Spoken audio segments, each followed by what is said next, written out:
नमस्ते दोस्तों, मैं हूं प्रदीप कुमार। आप देख रहे हैं डिजिटल मार्केट। वीडियो शुरू करने से पहले बता दूं, ये वीडियो एक एजुकेशनल पर्पज़ के लिए है। अगर आप स्टॉक मार्केट में कोई भी फाइनेंशियल इन्वेस्टमेंट करते हो तो अपने फाइनेंशियल एडवाइजर से सलाह जरूर लें या फिर अपनी सोच समझ के साथ ही स्टॉक मार्केट में इन्वेस्टमेंट करें। अगर आपको स्टॉक मार्केट में कोई भी फाइनेंशियल लॉस होता है तो उसके लिए ये वीडियो रिस्पॉन्सिबल नहीं रहेगी। तो चलो दोस्तों, वीडियो शुरू करते हैं। दोस्तों, आज हम बात करने वाले हैं NACL इंडस्ट्रीज स्टॉक के बारे में। देखा जाए तो ये स्टॉक केमिकल सेक्टर से बिलोंग करता है। देखो, स्टॉक के बारे में मैं आज आपको दो ऐसी इंपॉर्टेंट चीज़ बताने वाला हूं।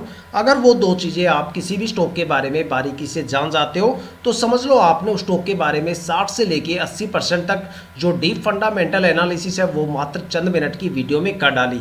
उसके बाद आप एक प्रॉपर डिसीजन ले सकते हो कि भाई आपको स्टॉक में ट्रेड करना चाहिए या फिर नहीं करना चाहिए। एक एग्जाम्पल के तौर पर समझते हैं। जब आप किसी भी बैंक में जाते हो, वहाँ पे कोई भी FD करवाते हो या फिर कोई भी लॉन्ग टर्म इन्वेस्टमेंट करवाते हो या जैसे मान लो म्यूचुअल फंड या इक्विटी में बाय करते हो, तो जाहिर सी बात है भाई, आप बैंक से एक सवाल हमेशा पूछते हो कि भैया जितने टाइम ड्यूरेशन के लिए जो यहाँ पे हम इन्वेस्टमेंट कर रहे हैं, आखिर यहाँ पे एक लॉन्ग टर्म इन्वेस्टमेंट के करने के बाद आखिर हमें रिटर्न इस इन्वेस्टमेंट से कितनी मैच्योरिटी मिलेगी या फिर कितना रिटर्न देखने को मिलने वाला है। लेकिन अगर वही चीज़ हम स्टॉक मार्केट के केस में देखें तो हम ये सारी चीज़ें इग्नोर कर देते हैं और स्टॉक में एक बड़ा ट्रेड हम वहाँ पे उठा लेते हैं। जब हम कोई भी बड़ा इन्वेस्टमेंट स्टॉक मार्केट में कर देते हैं तो काफ़ी ज़्यादा सवालों के घेरे हमारे सामने आके खड़े हो जाते हैं कि भाई जैसे कि क्या हमें स्टॉक में इन्वेस्टमेंट करना चाहिए था या नहीं करना चाहिए था। अगर स्टॉक में जो गिरावट हो रही है तो ये गिरावट आखिर कब तक होगी और कितनी बड़ी यहाँ पे गिरावट हो सकती है। क्या हमें इसमें रिटर्न मिलेगा या नहीं मिलेगा। रिटर्न मिलेगा तो कितने टाइम ड्यूरेशन की होल्डिंग करने पे मिलेगा।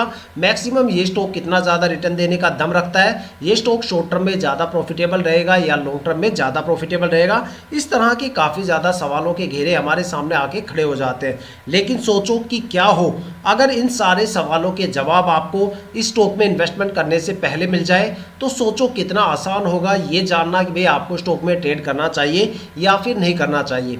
इन चीज़ों को लेके मैं यहाँ पे आपको दो सबसे खास पॉइंट बताने वाला हूँ। एक जो सबसे पहला खास पॉइंट है वो है स्टॉक के पिछले 5 साल के रिटर्न, जहाँ पे आपको ये पता चलेगा कि भाई NACL इंडस्ट्रीज़ ने आखिर पिछले 5 सालों में अपने इन्वेस्टर्स को कितना रिटर्न दिया और कितनी यहाँ पे इन्वेस्टर्स को एक बड़ी गिरावट देखने को मिलती है। जहाँ से आपको एक आइडिया देखने को मिलेगा, एक पैटर्न आपको देखने को मिलेगा कि भाई ये स्टॉक शॉर्ट टर्म में ज़्यादा प्रॉफिटेबल था या फिर लॉन्ग टर्म में ज़्यादा प्रॉफिटेबल था, या फिर ऐसे कौन कौन से टाइम ड्यूरेशन थे जहाँ पे स्टॉक में बड़ी गिरावट हमें देखने को मिल सकती है, या फिर ऐसे कौन कौन से पॉजिटिव मोमेंटम है जहां पे स्टॉक से हमें भर भर के रिटर्न देखने को मिल सकता है। मैक्सिमम स्टॉक में कितनी गिरावट हो सकती है और मैक्सिमम ये स्टॉक कितना ज़्यादा रिटर्न देने का दम रखता है। साथ में एक नज़र डालेंगे स्टॉक के होल्डिंग पैटर्न के बारे में। कुछ बारीकियां हैं जो मैं आपके साथ शेयर करना चाहूँगा होल्डिंग पैटर्न को लेके। साथ में एक निष्कर्ष तक पहुँचने की कोशिश करेंगे कि क्या हमें स्टॉक में ट्रेड करना चाहिए या फिर नहीं करना चाहिए। आपके काफ़ी ज़्यादा सवालों के जवाब इस वीडियो में छुपे हुए हैं। वीडियो को बिना स्किप किए पूरा जरूर देखिएगा। आई होप कि यहाँ से आपको काफ़ी ज़्यादा वैल्यूएबल इन्फॉर्मेशन देखने और सुनने को मिलने वाली है। तो चलो दोस्तों, वीडियो शुरू करते हैं। दोस्तों, अगर बात करें NACL इंडस्ट्री स्टॉक के पिछले 5 साल के रिटर्न के बारे में, तो देखते हैं स्टॉक ने आखिर पिछले 5 सालों में शॉर्ट टर्म और लॉन्ग टर्म में आखिर अपने इन्वेस्टर्स को कितना रिटर्न दिया और कितनी बड़ी यहाँ पे हमें गिरावट देखने को मिलती है। अगर स्टॉक में शॉर्ट टर्म को लेके देखा जाए तो देखते हैं ये स्टॉक शॉर्ट टर्म में कितना ज़्यादा प्रॉफिटेबल है और कितने ज़्यादा यहाँ पे हमें स्टॉक में गिरावट देखने को मिलती है।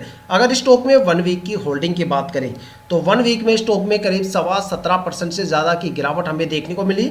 और अगर स्टॉक में 1 मंथ की होल्डिंग की बात करें तो 1 महीने में स्टॉक ने करीब 12% से ज़्यादा, करीब 12% के करीब एक अच्छी खासी यहाँ पे हमें गिरावट देखने को मिलती है। और अगर स्टॉक में 3 महीने की होल्डिंग की बात करें तो 3 महीने में स्टॉक ने करीब 15.5% से ज़्यादा का रिटर्न दिया है।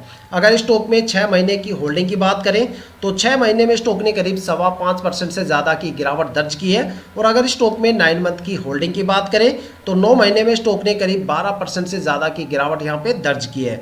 अब बात करने वाले स्टॉक के लॉन्ग टर्म के बारे में। देखते हैं ये स्टॉक लॉन्ग टर्म में कितना ज़्यादा प्रॉफिटेबल रहा और कितनी ज़्यादा हमें स्टॉक में गिरावट देखने को मिलती है। अगर स्टॉक में लॉन्ग टर्म में 1 ईयर की होल्डिंग की बात करें तो 1 साल में स्टॉक में करीब 21.5% से ज़्यादा की गिरावट यहाँ पे दर्ज हुई है। और अगर स्टॉक में 2 साल की होल्डिंग की बात करें तो 2 साल में स्टॉक ने करीब 37.5% से ज़्यादा की गिरावट यहाँ पे दर्ज की है। अगर स्टॉक में 3 साल की होल्डिंग की बात करें तो 3 साल में स्टॉक ने करीब 30% से ज़्यादा की गिरावट यहाँ पे दर्ज की है। और अगर स्टॉक में 4 साल की होल्डिंग की बात करें तो 4 साल में स्टॉक ने करीब 48% के करीब एक अच्छा खासा रिटर्न यहाँ पे गेन किया है। और अगर स्टॉक में 5 साल की होल्डिंग की बात करें तो 5 साल में स्टॉक ने करीब 80% का एक अच्छा खासा रिटर्न अपने इन्वेस्टर्स को दिया है। अगर एक कंक्लूजन निकाल के देखा जाए तो ये स्टॉक शॉर्ट टर्म में एवरेज प्रॉफिटेबल है। और अगर बात करें लॉन्ग टर्म के बारे में तो लॉन्ग टर्म में भी ये स्टॉक एक एवरेज प्रॉफिटेबल है। अगर आप स्टॉक में ये सोच के इन्वेस्टमेंट कर रहे हो कि भाई यहाँ पे 4-5 महीने या 6-7 महीने या 8 महीने 9 महीने हम होल्ड करेंगे और एक अच्छा खासा रिटर्न लेके स्टॉक से चले जाएंगे, तो भाई ऐसी गलती बिल्कुल भी मत करना, क्योंकि इतने टाइम ड्यूरेशन के लिए ये स्टॉक बिल्कुल भी प्रॉफिटेबल नहीं है। शॉर्ट टर्म के अगर सबसे बेस्ट टाइम ड्यूरेशन की बात करें तो यहाँ पे 3 महीने का टाइम ड्यूरेशन है, जहाँ पे स्टॉक ने करीब 15.5% से ज़्यादा का रिटर्न दिया। इस टाइम ड्यूरेशन के अलावा स्टॉक में लगातार अगले 3 सालों तक कोई भी खास रिटर्न देखने को हमें नहीं मिलता, कोई भी खास पॉजिटिव मोमेंटम या ग्रोथ स्टॉक में देखने को नहीं मिलती। अगर बात करें लॉन्ग टर्म के बारे में तो लॉन्ग टर्म के बारे में मैं आपको यही सजेस्ट करूंगा कि भाई स्टॉक में आप जितने लंबे टाइम ड्यूरेशन के लिए होल्ड करोगे उतना अच्छा खासा रिटर्न आपको स्टॉक में देखने को मिलेगा। अगर लॉन्ग टर्म के सबसे बेस्ट टाइम ड्यूरेशन की बात करें तो वो यहाँ पे 5 साल का टाइम ड्यूरेशन रहा है, जहाँ पे स्टॉक ने करीब 80% से ज़्यादा का रिटर्न दिया है। यहाँ पे स्टॉक में एक अच्छा खासा पॉजिटिव मोमेंटम के लिए आपको स्टॉक को कम से कम 3.5 या 4 साल के लिए होल्ड करना पड़ेगा, तब जाके आपको स्टॉक में एक अच्छा खासा पॉजिटिव मोमेंटम देखने को मिल सकता है और तभी आपको स्टॉक में एक अच्छा खासा रिटर्न देखने को मिल सकता है। अगर आप स्टॉक में 3 साल या 3 साल से कम टाइम ड्यूरेशन के लिए होल्ड करते हो तो एक बड़ी गिरावट आपको स्टॉक में देखने को मिल सकती है। ये मैं नहीं कह रहा, ये स्टॉक के पिछले 5 साल के रिटर्न कह रहे हैं। ये सारे रिटर्न आप किसी भी फाइनेंशियल वेबसाइट पे भी जाके चेक कर सकते हो या फिर अपनी ब्रोकरेज एप्लीकेशन पे भी आप चेक कर सकते हो। देखा जाए तो मार्केट में पिछले 7-8 महीनों से काफ़ी बड़ी गिरावट के माहौल बने हुए हैं। देखा जाए तो अगस्त और सितंबर में यूरोप के हालात काफ़ी ज़्यादा खराब थे, जिसके चलते इंडियन स्टॉक मार्केट में हमें 2 सबसे बड़े क्रैश देखने को मिले। अगर उसके बाद अक्टूबर की बात करें तो अक्टूबर में काफ़ी ज़्यादा स्टॉक में लगभग यहाँ पे अपर सर्किट लगी गए थे, लेकिन क्वार्टरली रिजल्ट बीच में आने की वजह से काफ़ी ज़्यादा स्टॉक में ट्रेडिंग विंडो क्लोज हो गई और एफआईआई की एक बड़ी बिकवाली हमें देखने को मिली, जिसके चलते मार्केट में एक बड़ी गिरावट हमें फिर से देखने को मिलती है। अगर बात करें करंट टाइम की तो इस टाइम सेंसेक्स 85,000 से गिर के करीब 75,000 के करीब आ गया है। तो इस टाइम मार्केट में एक बड़ी गिरावट का माहौल चल रहा है। तो ऐसी गिरावट में मानते हैं कि स्टॉक में पिछले 7-8 महीनों से एक अच्छी खासी गिरावट हुई होगी, लेकिन स्टॉक के अगर 1 साल से लेकर 3 साल तक के टाइम ड्यूरेशन की बात करें तो उस टाइम तो मार्केट काफ़ी तरीके से हेल्दी तरीके से चल रही थी। काफ़ी स्टॉक ऐसे थे जिन्होंने एक अच्छा खासा रिटर्न भी दिया था, काफ़ी स्टॉक ताबड़तोड़ मार्केट में भागे, लेकिन उस टाइम भी स्टॉक ने एक अच्छी खासी यहाँ पे गिरावट दर्ज की। तो भाई सोच सकते हो कि स्टॉक में कैसी परफॉर्मेंस आपको देखने को मिल सकती है। शॉर्ट टर्म में ये स्टॉक कितना प्रॉफिटेबल रहेगा और लॉन्ग टर्म में ये स्टॉक कितना ज़्यादा प्रॉफिटेबल रहेगा, ये सारा डेटा आपके सामने रखा हुआ है। अब बात करते हैं जिस निष्कर्ष के लिए हमने ये वीडियो बनाई है कि भाई हमें स्टॉक में इन्वेस्टमेंट करना चाहिए या फिर नहीं करना चाहिए। ये डिसीजन अभी तक भी हम यहाँ पे ले नहीं पा रहे हैं, क्योंकि स्टॉक के पिछले 5 साल के रिटर्न से हमें एक पैटर्न तो मिल जाता है भाई स्टॉक शॉर्ट टर्म में ज़्यादा प्रॉफिटेबल रहेगा या लॉन्ग टर्म में ज़्यादा प्रॉफिटेबल रहेगा, स्टॉक मैक्सिमम कितना रिटर्न दे सकता है, कितने टाइम ड्यूरेशन के लिए होल्ड करना पड़ेगा, किस टाइम ड्यूरेशन पे एक पॉजिटिव मोमेंटम देखने को मिल सकता है। इन सवालों के जवाब तो हमारे यहाँ पे क्लियर हो जाते हैं, लेकिन स्टॉक के जो रिटर्न्स होते हैं वो अनसर्टेन होते हैं। हो सकता है पिछले 5 सालों में स्टॉक ने कोई अच्छा खासा प्रदर्शन नहीं किया, तो इसका मतलब ये नहीं है कि भाई आने वाले टाइम में ये स्टॉक कोई खास प्रदर्शन नहीं करेगा। हो सकता है कि आने वाले टाइम में ये स्टॉक मल्टीबैगर बन जाए, या फिर हो सकता है कि आने वाले टाइम में ये स्टॉक और भी ज़्यादा यहाँ पे गिरावट आपको देखने को मिले। तो स्टॉक हमेशा अनसर्टेन होते हैं, स्टॉक के बेस पे हम ये डिसीजन नहीं ले सकते कि भाई स्टॉक में हमें ट्रेड करना चाहिए या नहीं करना चाहिए। लेकिन अगर हम स्टॉक के पिछले 5 साल के रिटर्न के साथ साथ स्टॉक का होल्डिंग पैटर्न भी चेक कर ले तो ये डिसीजन हम बिल्कुल ले सकते हैं कि हमें स्टॉक में इन्वेस्टमेंट करना चाहिए या नहीं करना चाहिए। लेकिन यहाँ पे कुछ बारीकियां हैं शेयर होल्डिंग पैटर्न को लेके, जो बारीकियां आज मैं आपको इस वीडियो में बताऊंगा। देखो, किसी भी स्टॉक में इन्वेस्टमेंट करने से पहले वहाँ पे प्रमोटर की होल्डिंग 50% या उससे ज़्यादा होनी चाहिए।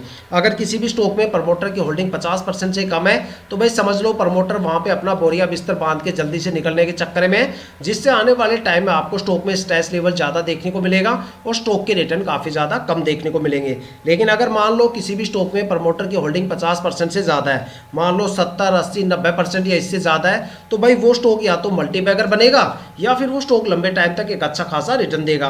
क्योंकि स्टॉक मार्केट में दो सबसे ज़्यादा ट्रस्टवर्दी इन्वेस्टर्स होते हैं जो कंपनी के बारे में सबसे ज़्यादा जानते हैं और कंपनी के साथ काफ़ी लंबे टाइम तक रुकते हैं और अपनी होल्डिंग को धीरे धीरे करके रिलीज करते हैं, जैसे कि प्रमोटर और यहाँ पे DII।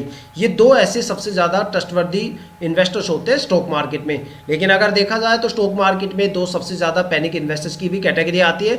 अगर आप ये सोच रहे हो भाई मैं पब्लिक इन्वेस्टर्स के बारे में बात कर रहा हूँ, तो फिर आपको अपनी जो फंडामेंटल एनालिसिस स्किल है उसको काफ़ी ज़्यादा इंप्रूव करने की ज़रूरत है।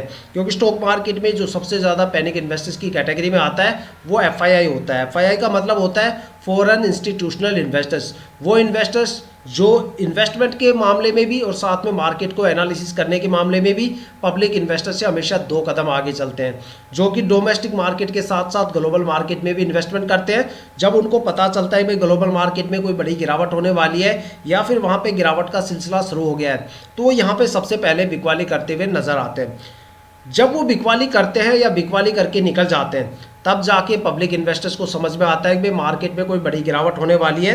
तब जाके पब्लिक इन्वेस्टर्स पैनिक होना स्टार्ट करते हैं और एक बड़ा सेलिंग प्रेशर हमें देखने को मिलता है और तब जाके मार्केट में एक बड़ी गिरावट हमें देखने को मिलती है। इसलिए हमेशा कहा जाता है जिस स्टॉक में FII की होल्डिंग ज़्यादा होती है वहाँ पे आपको फ्लक्चुएशन भी ज़्यादा देखने को मिलता है और टाइम आने पर आपको स्टॉक में गिरावट भी काफ़ी ज़्यादा देखने को मिलती है। एक अगर आप प्रैक्टिकल डेमोस्ट्रेशन लेने की कोशिश करते हो तो देखो मैं यहाँ पे मैं एक प्रैक्टिकल डेमोस्ट्रेशन आपको बताता हूँ। आप कोई भी रैंडमली 15, 20, 25, 30 स्टॉक यहाँ पे कलेक्ट कीजिए, उसका 1 साल का आप FII होल्डिंग पैटर्न चेक कीजिए। उसमें से आपको काफ़ी ज़्यादा स्टॉक ऐसे देखने को मिलेंगे जहाँ पे लास्ट ईयर FII की होल्डिंग 0% होती है और अगले साल तक आते आते वो FII की होल्डिंग 10-15% से बढ़ के 35-40% तक चली जाती है। और काफ़ी ज़्यादा स्टॉक आपको ऐसे भी देखने को मिलेंगे जहाँ पे लास्ट ईयर FII की होल्डिंग 10-15% से लेके 25-30-35% तक आपको देखने को मिलेगी और अगले साल तक आते आते वो होल्डिंग 5 या 7% रह जाती है या फिर पूरी तरह से 0% हो जाती है। तो आप सोच सकते हो भाई कितना बड़ा फ्लक्चुएशन यहाँ पे हमें FII के डेटा के साथ देखने को मिलता है। इसलिए हमेशा कहा जाता है कि जिस स्टॉक में आपको इन्वेस्टमेंट करना है वहाँ पे प्रमोटर की होल्डिंग ज़्यादा से ज़्यादा होनी चाहिए और FII की होल्डिंग कम से कम होनी चाहिए। उस स्टॉक से आप एक अच्छा खासा और मार्केट से एक अच्छा खासा प्रॉफिट गेन कर सकते हो। तो दोस्तों अब चेक करते हैं स्टॉक का होल्डिंग पैटर्न आखिर कैसा है, स्टॉक के होल्डिंग पैटर्न के पिटारे से आखिर क्या निकल के आता है। अगर इस स्टॉक में प्रमोटर की होल्डिंग की बात करें तो देखो पिछले साल यहाँ पे प्रमोटर की होल्डिंग 63.79% थी, जो इस साल गिर के 63.65% हो गई है। तो यहाँ पे हमारे 2 पॉइंट क्लियर हो जाते हैं। सबसे पहला पॉइंट कि भाई प्रमोटर की होल्डिंग यहाँ पे 50% से ज़्यादा है और दूसरा पॉइंट कि यहाँ पे भाई पिछले साल के कंपैरिजन में इस साल हमें कुछ माइनर सी गिरावट प्रमोटर होल्डिंग में देखने को मिलती है। हालांकि इतनी बड़ी तो गिरावट नहीं है लेकिन पॉइंटों में यहाँ हमें कुछ गिरावट देखने को मिलती है। देखो अगर स्टॉक मार्केट में FII कोई भी गिरावट करता है या DII की होल्डिंग में कोई भी चेंजेस होता है या पब्लिक इन्वेस्टर्स की होल्डिंग में कोई भी चेंजेस होता है तो वो इतना ज़्यादा इंपॉर्टेंट मैटर नहीं लिया जाता। लेकिन अगर किसी भी स्टॉक में प्रमोटर की होल्डिंग कम हो रही है तो वहाँ पे कोई ना कोई बड़ी बात है। देखो सोचने वाली बात है कि भाई प्रमोटर अपनी होल्डिंग क्यों कम कर रहे हैं, जो कि कंपनी के बारे में सबसे ज़्यादा इन्फॉर्मेशन जानते हैं और कंपनी के स्टॉक को ऊपर तक कौन लेके जाता है, प्रमोटर लेके जाता है। क्योंकि FII और पब्लिक इन्वेस्टर्स तो लेके जाएंगे नहीं, तो जाहिर सी बात है भाई प्रमोटर ही सबसे लंबे टाइम तक रुकते हैं, सबसे ज़्यादा इन्फॉर्मेशन भी प्रमोटर ही रखते हैं कंपनी के बारे में। और स्टॉक में अगर प्रमोटर अपनी होल्डिंग कर रहे हैं तो वहाँ पे कुछ ना कुछ तो बात है। ये चीज़ आपको हमेशा माइंड में रखनी चाहिए। अगर यहाँ पे दूसरे सबसे ज़्यादा स्टॉक मार्केट के अगर दूसरे सबसे ज़्यादा ट्रस्टवर्दी इन्वेस्टर्स DII की अगर होल्डिंग की बात करें तो भाई पिछले साल DII की होल्डिंग यहाँ पे 0.96% थी, जो इस साल बिल्कुल पूरी तरह से 0% हो गई है। देखा जाए तो इस साल DII की कोई भी होल्डिंग स्टॉक में आपको देखने को नहीं मिलती। अगर बात करें स्टॉक मार्केट के 2 सबसे ज़्यादा पैनिक इन्वेस्टर्स की कैटेगरी के बारे में, तो अगर FII की होल्डिंग की बात करें तो देखो पिछले साल FII की होल्डिंग 0% थी, जो इस साल बढ़ के 0.17% हो गई है। तो देखा जाए तो यहाँ पे FII का जो होल्डिंग रेशियो है वो काफ़ी अच्छा है। देखो एक फ्लक्चुएशंस के लिए जब FII का डेटा 10-15% से ज़्यादा क्रॉस हो जाता है तो वहाँ पे एक बड़े फ्लक्चुएशंस का संकेत वहाँ पे मिलने लगता है कि भाई स्टॉक में एक बड़ा फ्लक्चुएशन हो सकता है। लेकिन यहाँ पे जो FII की होल्डिंग है वो काफ़ी अच्छा रेशियो है, तो हम समझ सकते हैं भाई FII की तरफ से हमें स्टॉक में कोई भी खास फ्लक्चुएशन देखने को तो नहीं मिलेगा। अगर यहाँ पे पब्लिक इन्वेस्टर्स की होल्डिंग की बात करें तो भाई यहाँ पे पब्लिक इन्वेस्टर्स 22.65% थे पिछले साल, जो इस साल बढ़ के 23.32% हो गए। तो देखा जाए तो पब्लिक इन्वेस्टर्स की होल्डिंग में एक बड़ा इजाफा हमें देखने को मिलता है। तो यहाँ पे अगर कुछ नेगेटिव पॉजिटिव पॉइंट की बात करें तो पॉजिटिव पॉइंट तो ये है कि भाई प्रमोटर की होल्डिंग यहाँ पे 50% से ज़्यादा है। दूसरा कि भाई DII की होल्डिंग, यहाँ पे अगर FII की होल्डिंग की बात करें तो FII की होल्डिंग का रेशियो काफ़ी अच्छा है, एक फ्लक्चुएशन हमें स्टॉक में देखने को नहीं मिलेगा। पब्लिक इन्वेस्टर्स की होल्डिंग की बात करें तो उसमें भी एक अच्छा खासा इजाफा हमें देखने को मिलता है। अगर यहाँ पे नेगेटिव पॉइंट की बात करें तो नेगेटिव पॉइंट एक तो ये है कि भाई प्रमोटर यहाँ पे अपने होल्डिंग को कम करने की कोशिश कर रहे हैं। दूसरा कि DII की होल्डिंग पूरी तरह से खत्म हो चुकी है। तो दोस्तों अगर देखा जाए तो स्टॉक के पिछले 5 साल के रिटर्न मैंने आपको बता दिए। ये सारे रिटर्न आप किसी भी फाइनेंशियल वेबसाइट पे भी चेक कर सकते हो या फिर अपनी ब्रोकरेज एप्लीकेशन पे भी चेक कर सकते हो। स्टॉक का होल्डिंग पैटर्न कैसा होना चाहिए उसकी बारीकियां मैंने आपको बता दी। होल्डिंग पैटर्न का डेटा आपके सामने है। अब डिसीजन आपको लेना है कि भाई आपको स्टॉक में ट्रेड करना चाहिए या फिर नहीं करना चाहिए। अपनी जो कीमती राय है वो हमें कमेंट करके ज़रूर बताइएगा, ताकि जितने भी नए इन्वेस्टर्स वीडियो को विजिट करें उनको यहाँ पे डिसीजन मेकिंग में काफ़ी ज़्यादा हेल्प मिले। दोस्तों तो ये थी अब तक की सबसे latest information NACL industry stock के पिछले 5 साल के रिटर्न और स्टॉक के होल्डिंग पैटर्न को लेके। अगर आपके माइंड में कोई भी ऐसा स्टॉक है जिसमें आप इन्वेस्टमेंट करने की सोच रहे हो या फिर आपने उस स्टॉक में इन्वेस्टमेंट कर दिया है और आपको स्टॉक के रिटर्न के बारे में बिल्कुल नहीं पता, तो आप हमें कमेंट करके अपने स्टॉक का नाम बताइए। हम आने वाली वीडियो में आपके स्टॉक को जरूर कवर करेंगे। अगर आप इस वीडियो या चैनल पर नए हो तो चैनल को सब्सक्राइब जरूर कीजिएगा, ताकि हम जितने भी डीपली एनालिसिस करके आप लोगों के लिए वीडियो लेके आते हैं उसकी नोटिफिकेशन आप तक सबसे पहले पहुंचे, ताकि आप स्टॉक मार्केट के हर पहलू से रूबरू रहें, अपने आप को अपडेट और अपग्रेड करते रहें। इसी के साथ ये वीडियो समाप्त करते हैं, मिलते हैं नेक्स्ट वीडियो के साथ।